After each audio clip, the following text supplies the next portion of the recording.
दोस्तों, आज मैं आपको गौतम बुद्ध जी के जीवन से कुछ कहानियां बताऊंगी जिनको समझ के और जिनको अगर अपनी लाइफ में अप्लाई करेंगे तो आपकी बहुत सारी प्रॉब्लम्स वैसे ही सॉल्व हो जाएंगी। वेलकम दोस्तों, मैं रेणु माहेश्वरी आपका स्वागत करती हूँ अकुरे व्लॉग्स में।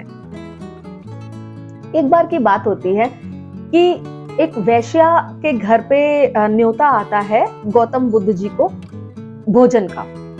तो पूरे गांव वाले मना करते हैं कि नहीं, आप मत जाइए वहां पे प्रभु, वो बहुत ही गिरी हुई औरत है और वहां अगर आप जाएंगे तो आपका सारा धर्म जो है वो अभी तक का वो भ्रष्ट हो जाएगा।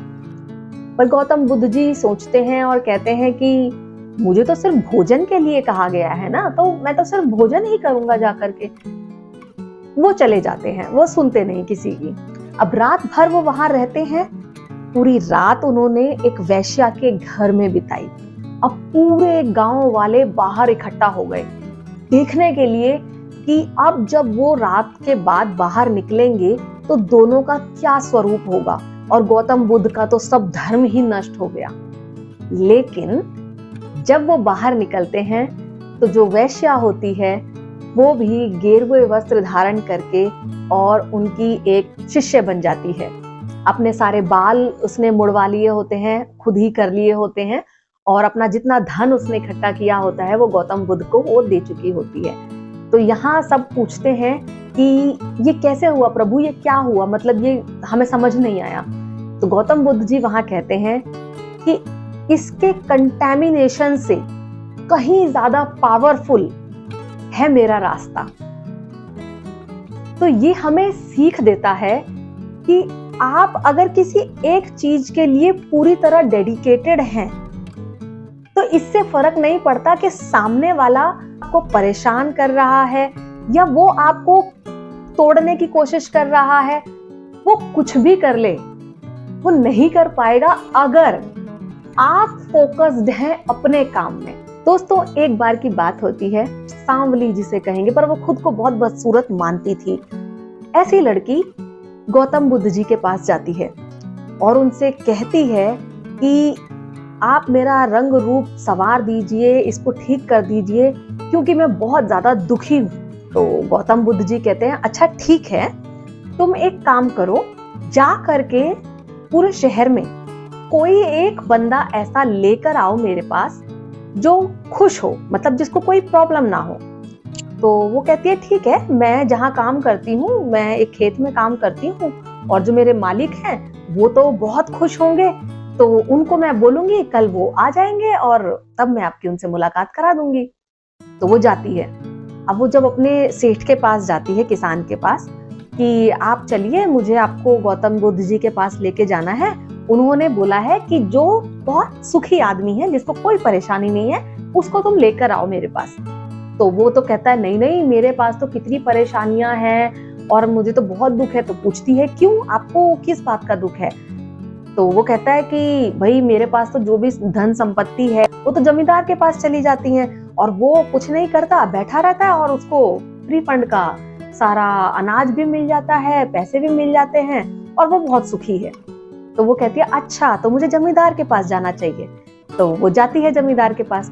अब वो जमींदार जी से पूछती है कि आप चलिए, कि आप बहुत सुखी हैं? तो वो कहता है अरे मैं कहाँ सुखी हूँ, मैं तो कितना ज्यादा हमेशा डर में रहता हूँ और हमेशा कितनी परेशानी होती है। तो वो पूछती है क्यों भाई, आपको किस चीज की परेशानी होती है? तो मेरा जो धन है हमेशा मुझे डर लगा रहता है, कहीं चोर ना ले जाए, डाकू ना ले जाए, कहीं मुझे मार ना डाले, मुझे रात को नींद तक नहीं आती इस वजह से। तो मैं सुखी नहीं हूँ। हाँ, लेकिन जो मंत्री है ना हमारे राज्य का, वो बहुत सुखी रहता है, हर किसी को वो ऑर्डर देता है, हमें भी उसी का हुक्म बजाना पड़ता है और आप उसके पास जाओ। तो वो जाती है। तो वो पूछती है कि आप तो जरूर सुखी होंगे। तो मंत्री कहता है अरे मैं कहाँ सुखी रहता हूँ, मुझे तो 24 घंटे 365 दिन राजा के सामने खड़े रहना पड़ता है। जो राजा ने ऑर्डर दिया और मुझे वो ऑर्डर पूरा करना पड़ता है। मैं तो इतनी सारी टेंशन को लेकर के चलता हूँ कि मुझे समझ ही नहीं आता है कि मैं कब चैन की सांस ले सकता हूँ। तो फिर उसे लगता है कि अच्छा, तो राजा के पास जाना चाहिए। राजा वो एक बंदा है जो सारी चीजों को संभालता है, और वो तो जरूर खुश होगा। जब वो राजा के पास जाती है तो राजा उससे कहते हैं, ये राज्य संभालना कितना मुश्किल काम है, सब चीजों को व्यवस्थित करना पड़ता है, हर किसी का ध्यान रखना पड़ता है, सारी चीजों को मैनेज करना पड़ता है, और मुझे तो रात रात को नींद नहीं आती, मैं तो बिल्कुल भी चैन से कभी सो ही नहीं पाता हूँ, ना ही चैन से बैठ पाता हूँ, हमेशा चिंताओं में घिरा रहता हूँ, कहीं किसी दूसरे राज्य की तरफ से कोई आक्रमण ना हो जाए, किस तरीके से राज्य को बचाऊं, तो मैं तो बिल्कुल भी सुखी नहीं हूँ। अब वो जाकर के सारी कहानी बताती है गौतम बुद्ध जी को। तो गौतम बुद्ध जी कहते हैं कि तुम खुद बताओ कि क्या इनमें से कोई भी इंसान, एक भी तुम्हें ऐसा मिला जो ये कह सके हाँ मैं पूरी तरह खुश हूं? तो उसने कहा नहीं, कोई भी नहीं मिला। हैरानी की बात है कि जिसके पास इतना सब कुछ था वो भी सुखी नहीं था। तो गौतम बुद्ध जी ने कहा कि तुम्हारा जो सुख है वो इन चीजों पर डिपेंड नहीं करता कि तुम बाहरी रूप से सुंदर हो, तुम्हारे पास कितना धन धान्य वैभव है, इन सब चीजों से फर्क नहीं पड़ता। सुख, हैप्पीनेस, एक्चुअली ये आपकी खुद की चॉइस है कि आप किसी भी परिस्थिति में खुद को खुश रख सकते हैं, और आप चाहें तो हर परिस्थिति में अपने आप को दुखी रख सकते हैं। तो आपको सिर्फ चॉइस करनी है कि आपको अपने आप को खुश रखना है या अपने आप को दुखी रखना है, सिंपल। एक बार की बात होती है, एक आदमी गौतम बुद्ध जी के पास जाता है और उनसे कहता है कि मैं बहुत परेशान हूँ, मेरा सब कुछ बर्बाद हो चुका है, मैं एकदम रोड पे आ चुका हूँ, मेरा बिजनेस बिल्कुल ठप हो चुका है, मैं क्या करूँ? तो गौतम बुद्ध जी पूछते हैं ऐसा क्या हुआ? तो वो बताता है कि एक बार मेरा एक दोस्त था, उसने मुझसे मदद मांगी और मैंने उसे पैसा दिया, मदद की, और आज उसका बिजनेस कहाँ पहुंच चुका है और मैं बिल्कुल जमीन पे आ चुका हूँ। तो गौतम बुद्ध जी ने उससे पूछा कि क्या तुमने उससे मदद मांगी? उसने कहा मैं क्यों मदद मांगू उससे?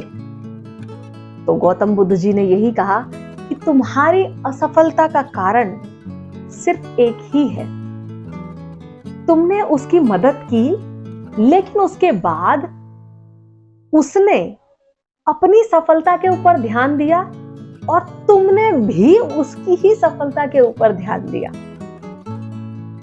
तो जब तुम उसकी सफलता के ऊपर ध्यान दे रहे थे और वो भी अपनी सफलता के ऊपर ध्यान दे रहा था, तो उसका जो सफल होने का एक रास्ता था वो और क्लियर होता गया। तुमने कभी भी अपने ऊपर ध्यान नहीं दिया। तो इसमें दो चीजें हैं, एक कि जब आप किसी और को देखते हैं और खुद से नजर हटा लेते हैं, खुद के लिए काम नहीं करते हैं, तो वो तो जो काम कर रहा है वो अपने लिए कर रहा है, तो वो तो तरक्की उसे मिलेगी ही मिलेगी, पर आपको तरक्की नहीं मिलेगी क्योंकि आप अपने लिए काम ही नहीं कर रहे हैं। आप तो उसकी तरक्की देखकर जल रहे हैं। मतलब यहाँ दुखी इंसान अपने दुख से नहीं है, वो इसलिए दुखी है कि वो सुखी है। अगर हम तरक्की करना चाहते हैं तो अपना पूरा ध्यान अपनी तरक्की की तरफ लगाइए, बिना इधर उधर देखे हुए। और दूसरा, दूसरों को बढ़ते हुए भी देख करके खुश होइए। तो आज के लिए इतना ही दोस्तों। तो मैं आप सबसे रिक्वेस्ट करती हूँ दोस्तों कि अगर आप वीडियो देख रहे हैं, पसंद कर रहे हैं, तो प्लीज लाइक कीजिए, कमेंट कीजिए और सब्सक्राइब का बटन जरूर दबाइए, और साथ में बेल आइकन दबाना मत भूलिएगा, क्योंकि उसी से आपको मेरे नए वीडियोस मिलते रहेंगे और इससे मुझे भी मोटिवेशन मिलता रहेगा कि मैं और काम करूं और आप लोगों के लिए अच्छे अच्छे वीडियोस लेकर के आऊं। थैंक यू दोस्तों।